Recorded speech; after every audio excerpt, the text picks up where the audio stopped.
abrir as nossas Bíblias em Daniel, capítulo 3, e vamos fazer uma meditação nessa noite. Sabemos que nesse período do ano, não deveria ser assim, mas as pessoas se envolvem com uma série de outras coisas, muitos irmãos viajando, e nós sentimos a falta de muitos irmãos aqui, outros trabalhando, mas nós estamos aqui para fazer a nossa parte e apresentar ao Senhor aquilo que está no nosso coração nessa noite. Tá bom? No capítulo 3, nós vamos ler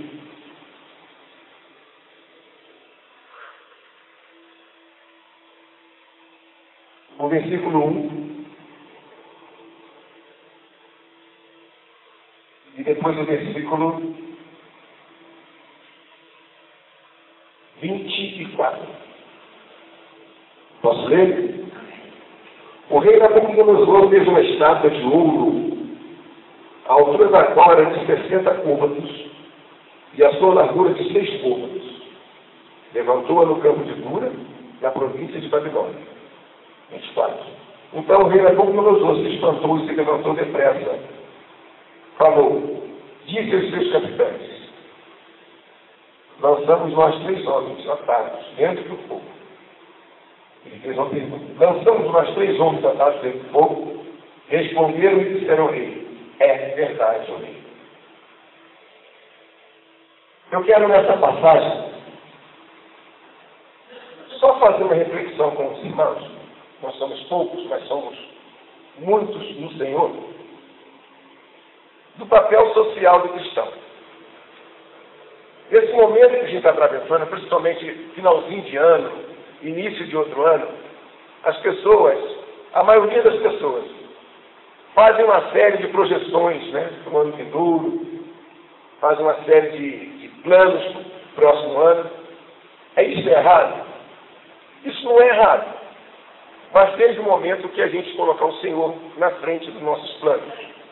Mas uma coisa eu estou certo, de que qualquer que seja o plano para o ano que vem, se o Senhor permitir que tenhamos fôlego de vida, nós não podemos fazer um plano para o próximo ano sem entender que somos cristãos e que temos um papel social responsável na terra como embaixadores do reino de Deus e que os nossos projetos e nossos sonhos precisam se adequar dentro da vontade do Senhor.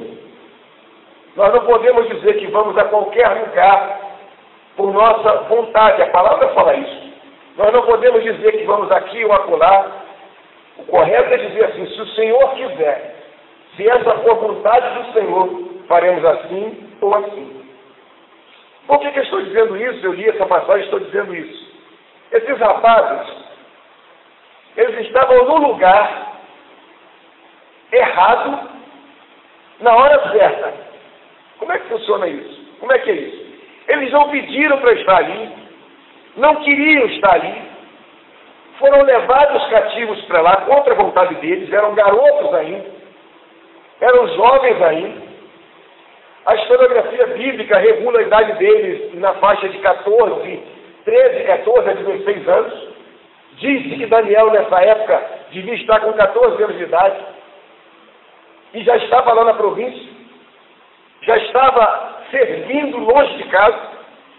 Mas naqueles rapazes tinha algo que está faltando hoje. Na reta final da história da humanidade, porque Jesus está realmente chegando, eu vinha comentando isso com uma esposa no carro. É tanta aberração que a gente vê na estrada, na rua, é tanta coisa errada que a gente percebe no dia a dia nosso, que a gente percebe que torna-se difícil a convivência nessa terra por muitos anos a mais, e as coisas vão piorar. Vão piorar tanto que a palavra fala no capítulo 4 de Isaías, que no fim dos tempos, 7 mulheres lançariam mão de um homem e lhe pediria: tirai o nosso opróbrio, tirai a nossa vergonha, por falta de homem. Por falta de homem. Hoje a maioria que nasce viram homossexuais, por conta da questão da liberdade de escolha do gênero, da doutrinação também nas escolas, que isso não é uma questão só do Brasil. A maioria dos países do mundo estão sofrendo a questão da doutrinação. Não é os pais que têm a responsabilidade de educar os seus filhos, mas sim o Estado. E eu me lembro que há 24 anos atrás, irmã Celina talvez não lembre, irmão Zezinho provavelmente não vai lembrar, mas quando eu dei um simpósio sobre a nova era lá no Pastor Miguel, há 24 anos atrás, eu coloquei uma série de itens que estava dentro do projeto básico do movimento Nova Era, que é um movimento político e filosófico de caráter mundial, que um dos itens que eles estavam defendendo para o futuro era exatamente tirar dos pais a responsabilidade de educar os seus filhos e deixar isso por conta do Estado. Cabia às pessoas apenas fazer filhos. E a educação não era mais dos pais. As nações não se dividiriam mais como nação, mas sim em tribos. E não é assim que vivemos hoje. Todas as nações estão divididas em subgrupos dentro da própria nação. O Brasil é dividido numa série de grupos. Temos aí vários grupos no meio dos jovens hoje criados. Eles se identificam com aqueles grupos. Uns são funkeiros, outros são emo, outros são rappings, outros são uma série de outros movimentos que vão acontecendo. São as tribos que são criadas. São as tribos que são criadas. Hoje em dia é muito comum uma moça namorar outra moça, um rapaz namorar outro rapaz, vão criando tribos para si e vão se defendendo ali. São tribos que vão se calçando entre si e recebendo apoio entre si.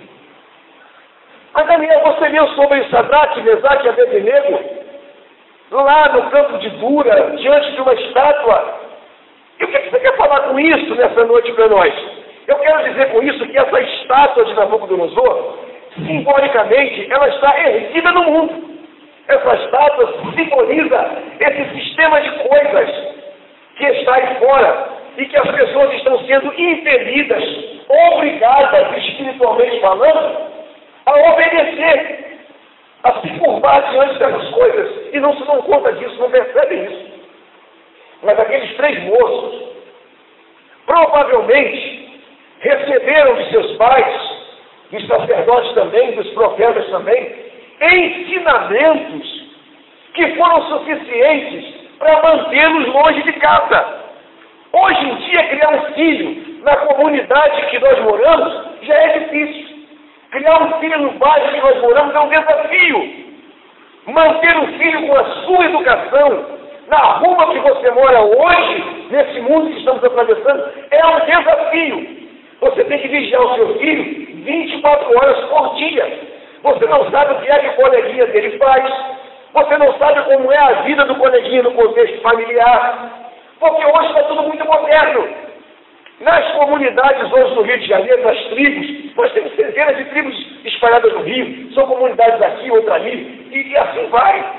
Hoje, as comunidades que nós temos hoje no Rio de Janeiro, em que as pessoas chamam graciosamente de favelas, que é essa expressão que você usa, ali dentro tem educação, uma educação que no contexto geral da vida cotidiana não serve para uma vida fora daquele movimento, daquela tribo, da comunidade onde a pessoa vive. Ali isso é normal, ali é normal trair, ali é normal o moço namorar outras moças, ali é normal rapazes namorar outros rapazes, ali é normal xingar palavrões, ali é normal você viver uma vida fora da regra.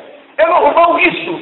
Inclusive, eu fiquei sabendo, assim, a grosso modo, que existe até intercâmbios de comunidades. Comunidades saem para visitar outras comunidades. A cultura que eles acabam conhecendo é a cultura da outra comunidade. Ou seja, é um país dentro de um país. É uma tribo dentro de um país. Não é assim que funciona? Não é mais ou menos isso que acontece? Aí onde eu quero chegar?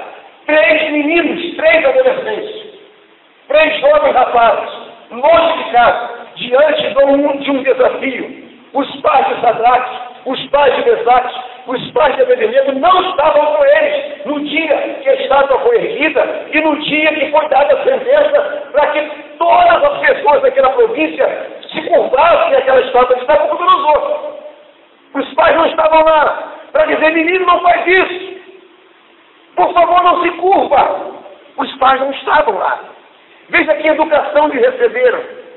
Vejam que exemplo eles foram dar num lugar distante, longe de casa. Estavam na Babilônia, cativos. A situação não era nada confortável. Já pensou, os irmãos, o que poderia ter passado na mente daqueles meninos? Olha só, eu vou obedecer. Sou escravo, não estou vivendo uma vida que eu gostaria. Quem sabe se eu obedecer, quem sabe se eu fazer a vontade do rei, eu fico em uma situação mais confortável aqui na Babilônia. Ou quem sabe ele me deixa voltar para casa. Mas eles não pensaram assim. Eles assentaram no coração a não se curvar diante do sistema. Eles aceitaram no coração a não se curvar diante da estátua de Nabucodonosor, que representa um sistema de governo, um sistema de coisas à disposição das pessoas na época. E detalhe, irmãos, não era uma reuniãozinha escondida, num bairrozinho escondido de uma provínciazinha qualquer. Tratava-se da Babilônia. E tratava-se de uma reunião que reuniu de fato ali autoridades de diversos lugares. Prefeitos, príncipes, autoridades várias estavam lá. E todas as pessoas que estavam ali, com exceção dos 3 rapazes, não tiveram outra opção, ou seja, tiveram, mas não fizeram outra coisa a não ser se curvar diante da estátua. Aqueles 3 moços não fizeram isso. Eles decidiram manter, cumprir o papel social de servos de Deus. Estou na Babilônia, estou longe de casa, papai não está aqui, mamãe não está aqui, mas a palavra de Deus está no meu coração. Não vou me curvar a ninguém, a não ser ao único e verdadeiro Deus.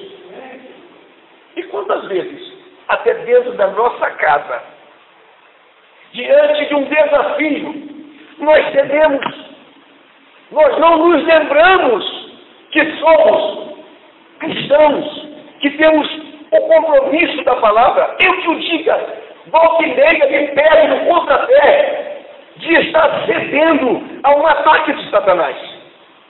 E eu penso assim, poderia ter evitado, mas acabo inocentemente, involuntariamente, me curvando a uma situação que eu poderia ter evitado, que eu poderia ter mantido uma postura diferente.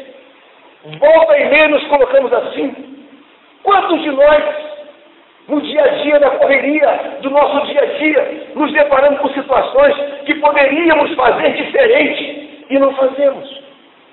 Na hora que abrimos a nossa boca e que às vezes nos encolerizamos e falamos algo que nós não gostaríamos de falar, porque depois vem o remorso, depois vem a tristeza, e a tristeza pesa, e a tristeza dói. Ela nunca vem antes, mas 1 minuto antes, mas sempre 1 segundo depois. Sempre estamos sendo desafiados pelo sistema desse mundo. Mas esses 3 meninos deram um exemplo a ser seguido. Longe de casa, num país que não falava a língua deles, num país que não adorava o mesmo Deus que eles decidiram desafiar o sistema e se manter de pé. O ano está chegando. O próximo ano está vindo aí. 2019 promete muita coisa. Mas nós precisamos pôr na nossa mente: não nos curvaremos a nenhum sistema no próximo ano, se não for na presença do único e do verdadeiro Deus, que é o Deus que servimos, o Deus de Israel. Longe de casa, aqueles 3 meninos dizem assim: ó, nós não vamos não. E rapidamente, irmãos, tem sempre aqueles que estão de olho em você e você nem sabe. Você é vigiado 24 horas por dia e você não sabe. Chegaram no ouvido do rei e falaram assim: ó, gente, uma multidão muito grande. Muito grande, todo mundo se curvou, rapaz. Está lá de pé, os 3 rapazes de pé. Alguém chega. O rei não precisava nem saber daquilo, porque ele não sabia. Mas tem sempre aqueles fofoqueiros, mensageiros de Satanás, que vão lá, está vendo? Eles não se curvaram, não. Está vendo como é que está a vida de fulano? Fulano não obedeceu, não. Sempre assim funciona. Foram falar para o rei, aqueles teus protegidos, que você fica contando deles vai com todo carinho, eles não fizeram caso de ti. Não obedeceram a tua palavra. Eles não se curvaram diante da tua ordem. A fúria do rei se acendeu. A fúria do rei se acendeu naquela hora. É verdade isso? Manda chamar os rapazes. E trouxeram os rapazes até a presença do rei. E o rei pergunta assim: é verdade, Sadraque, Mesaque e Abednego, que vocês não fizeram caso da minha palavra, da minha ordem? Não se curvaram? Ele nem esperou a resposta. Saiba vocês que eu vou mandar tocar de novo as buzinas. E se vocês não se curvarem, serão imediatamente lançados na fornalha, que vou mandar aquecer 7 vezes mais. E assim foi feito. E assim eles ficaram novamente de pé, novamente fazendo a prova. A prova vem uma vez, eles passam, quando pensam que já tinham terminado, mais uma vez a prova para eles. É verdade que vocês não fizeram caso do que eu disse? Sabe, irmãos, quando se tem convicção espiritual, Deus coloca na sua boca a palavra certa na hora certa. Saiba, rei, que nós não nos curvaremos diante da tua imagem. E se o nosso Deus não quiser nos livrar, mesmo assim, nós não nos curvaremos diante da tua imagem. Sabe como é o nome disso, irmãos? Convicção espiritual. E muitas vezes, irmãos, nós, por muito menos que isso, ninguém aqui passou por um desafio desse tipo, não. Ninguém passou. Mas por muito menos que isso, nós entristecemos o Espírito Santo de Deus. Nós entristecemos o Senhor. Nós nos curvamos ao sistema. Nós cedemos ao modismo desse mundo. Nós cedemos ao sistema. Nós nos curvamos diante da rede social. Nós nos curvamos diante de algo que a gente quer muito nessa vida. Nós nos curvamos diante do sistema e perdemos a comunhão com o Senhor. Deixamos colocar diante dos nossos olhos coisas vis que o Senhor gostaria que não olhássemos e olhamos, que não participássemos e participamos. Nós não conseguimos nos desvencilhar do mal por coisa muito mínima, muito menos do que o que aconteceu com eles. Mas veja como vale a pena dizer não a esse mundo. Veja como vale a pena dizer não aos nossos apetites. Veja como vale a pena dizer assim: eu não vou me curvar a essa chamada, eu não vou me curvar a esse desejo, eu vou me manter firme na presença daquele que pode guardar o meu depósito. Vale a pena, veja como vale a pena. Aqueles rapazes, irmãos, foram atados com tudo que tinha e jogados dentro da fornalha. A história vocês conhecem. E o rei olha lá para dentro e pergunta: nós não lançamos 3? Eu estou vendo 4. Eu estou vendo 4. Sabe o que aconteceu naquela hora? Eu gostaria muito que os irmãos meditassem nisso com calma depois.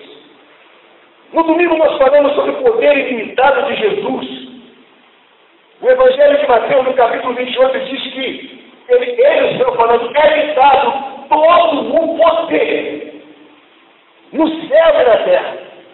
Naquele momento, o Filho de Deus, que ainda nem havia nascido da mulher. E aí os teólogos falam que ali se deu algo chamado cristofania. O Filho de Deus desce e vai até eles.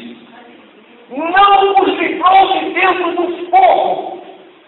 Não os livrou de passar por dentro da fornalha. Eles entraram na fornalha, mas os guardou dentro da fornalha, no meio do fogo. Muitas vezes nós ficamos querendo que algo assim ou assado não aconteça conosco. Ah, eu sou cristão, isso não vai acontecer comigo. Quem disse para você? Deus pode não querer te livrar da luta. Deus pode não querer te livrar da enfermidade. Deus pode não querer te livrar do desemprego.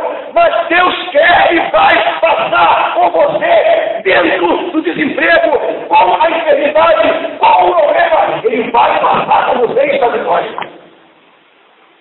E aí, às vezes, eu comento sobre essa questão e falo com os irmãos quando a gente fala que a igreja quando a gente lê a palavra, quando a gente entende isso, que a igreja vai passar pelo período da tribulação na terra, muitos irmãos se escandalizam. Ah, não, porque a igreja é a queridinha do Senhor. Sim, ela é. Ela é tanta querida do Senhor que, como Salvador, Ele vai guardar a sua igreja no meio do fogo.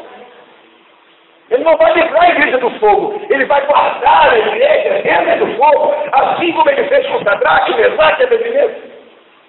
Mas eu preciso destacar uma coisa aqui. Eu estava com vontade de falar sobre esse assunto. E repito no domingo, se for o caso. O mais interessante disso aqui é o compromisso que Deus tem com a sua palavra. Não é com a pessoa. Deus vela sobre a sua palavra para fazê-la cumprir. Muitas vezes estamos orando por pessoas que não querem nada com Jesus. Absolutamente nada com Jesus. Mas nós estamos orando. Mas Deus vela por sua palavra e Ele tem compromisso com aquilo que Ele falou. Se vós estiverdes em mim e as minhas palavras estiverdes em vós, pedireis tudo o que quiserdes que será feito. Mas às vezes, a pessoa que estamos pedindo, a pessoa que estamos intercedendo, não está linkada no Senhor, não está grudada na videira, não tem seiva, não tem saúde. Não tem compromisso com o Senhor. O Senhor não tem compromisso com pessoas. O Senhor tem compromisso com a sua palavra. E Ele fala na sua palavra que toda vara que está em mim tem que dar fruto.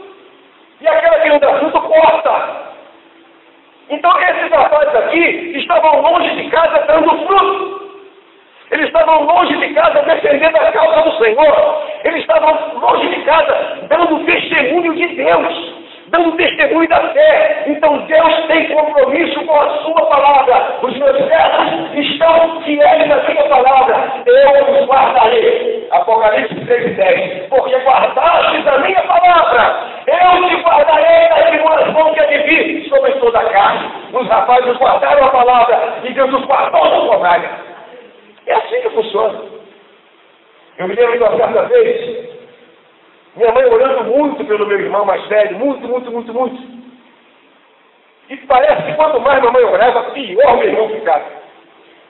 Satanás queria fazer na vida do meu irmão realmente uma panaceia na vida dele, acabar com ele, envergonhar para sempre a minha mãe.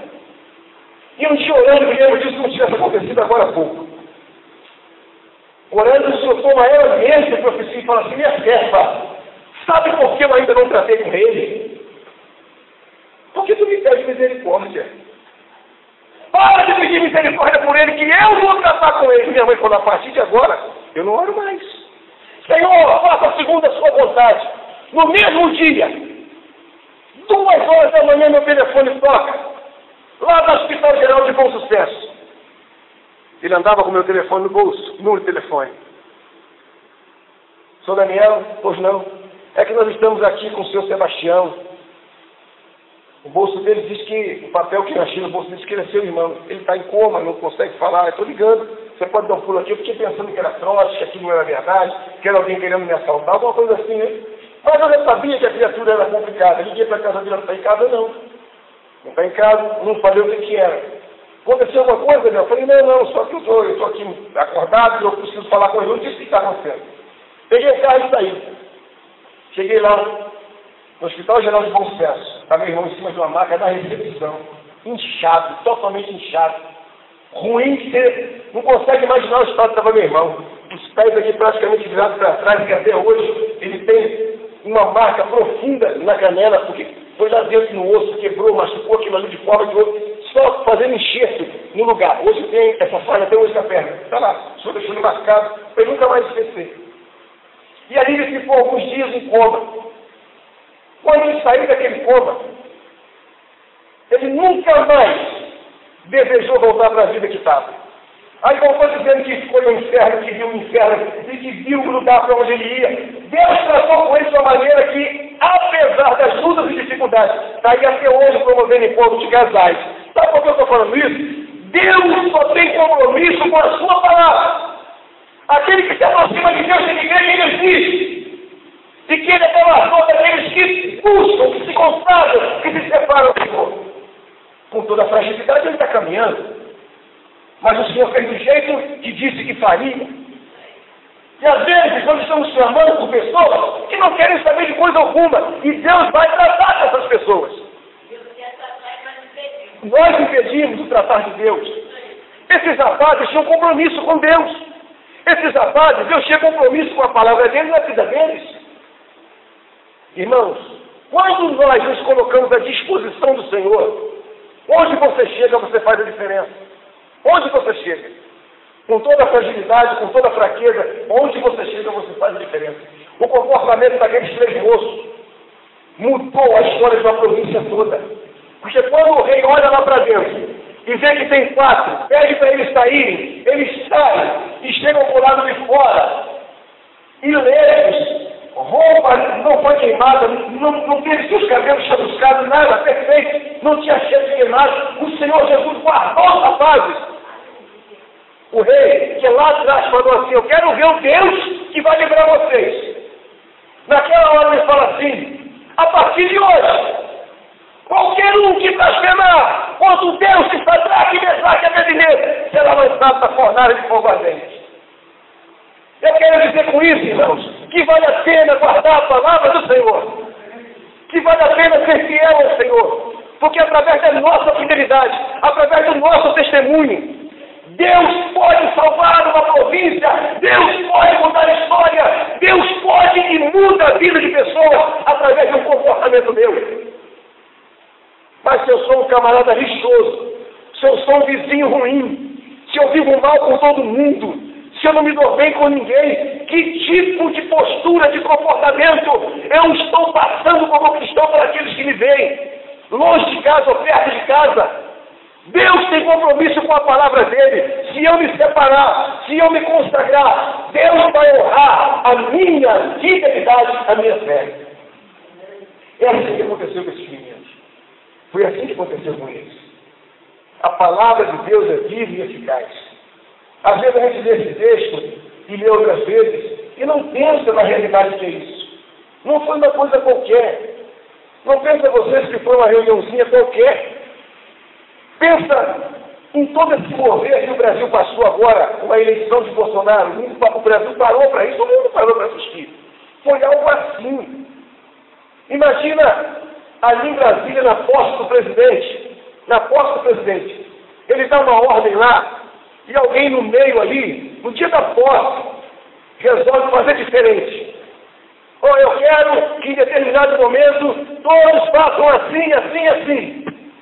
Vou dar a ordem, e lá no Palácio do Planalto, em frente àquele jardim ali, do Palácio do Planalto, eu vou dar a ordem.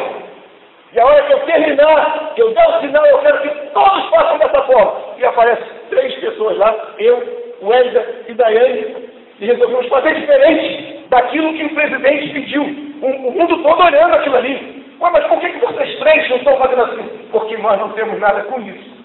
Nós queremos porque nós não fazemos. Nós temos outra coisa, nós servimos de outra maneira. Foi algo assim. Um exemplo que eu estou dando, bem justo, mas foi algo dessa monta. Foi coisa assim, não foi nada escondidinho, não. A nossa fé, irmão, ela tem que estar em evidência. O mundo tem que ver. Nós não podemos ser cristãos de guardar a Bíblia dentro do guarda-roupa para ninguém ver. Nós temos que ser cristãos de andar com a Bíblia em nossa vida. Você não precisa estar com ela aberta toda hora, mas as pessoas têm que olhar para você e dizer assim, ali está o certo de Deus. Eu aprendi durante a minha trajetória de vida que nós somos uma carta aberta, uma carta que tem que ser lida. É difícil, é. Servir a Deus é fácil? Não é fácil. O diabo não quer que você seja fiel. O diabo não quer que você triunfe. O diabo não quer que você seja feliz. O diabo não quer o seu casamento feliz. O diabo não quer a sua vida financeira equilibrada. O diabo quer que você seja um derrotado todos os dias. E nós só temos uma forma de vencer isso. E foi para isso que se levantou o Filho de Deus. Está lá na primeira epístola de João, no capítulo 2, e versículo 8, escapadamente, ou 3 e 8, para desfazer as obras do diabo. Foi para isso que aqueles rapazes estavam lá, naquele dia, diante daquela fornalha, para desfazer as obras do diabo. E foi isso que aconteceu. Que Deus nos abençoe. Que Deus nos ajude. Que essa palavra possa encontrar lugar nos nossos corações. Amém? Eu tenho alegria de estar aqui. É uma honra estar aqui para mim. E não vamos ficar tristes, porque os irmãos virão. Tá certo?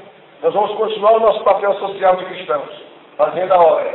Às vezes é difícil chegar, às vezes é difícil estar aqui, mas estamos aqui.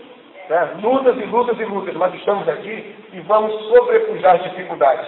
Não quero ser um cristão teórico, até porque há 30 e tantos anos atrás, numa vigília lá em Timbá, apareceu, eu acho que foi o anjo do Senhor. Aquilo não pode ter sido uma pessoa. Não pode ter sido uma pessoa. Eram 2 e pouco da manhã, entrou um rapaz assim, estávamos orando, entrou um rapaz pela porta principal, e rompeu aquele cordão de isolamento, que eu fazia sempre um cordão de luz assim para orar, e ele botou a mão na minha cabeça e falou assim: sabe por que não retira a luta da sua vida? Porque eu te quero prático e não teórico. Então, irmãos, crente teórico tem uma função por aí. Lê livros, pesquisa na internet e pregam pelo mundo afora, vão pregar nos gideões, mas não tem café no bule. Nunca experimentaram nada. Eu já sofri dores de muitos tipos de dores. E o Senhor está sempre me botando num estreito, que é para eu nunca esquecer que Ele é misericordioso na minha vida. E eu vou triunfar mais uma vez, e eu vou vencer mais uma vez, porque eu quero ficar do lado do Senhor. Eu quero que o Senhor olhe para nós e ache graça em nós. Isso eu estou falando para todos nós aqui. Quero que o Senhor ache graça na minha esposa, que ache graça na irmã Hélida, que ache graça no pastor Zezinho, que ache graça na irmã Celina, e que o Senhor nos dê vitória e coloque em nossos lábios a palavra certa na hora certa e providência, porque carecemos de providência do Senhor. Mas para isso temos que andar na marca do Senhor. Amém? Que Deus abençoe todos os irmãos.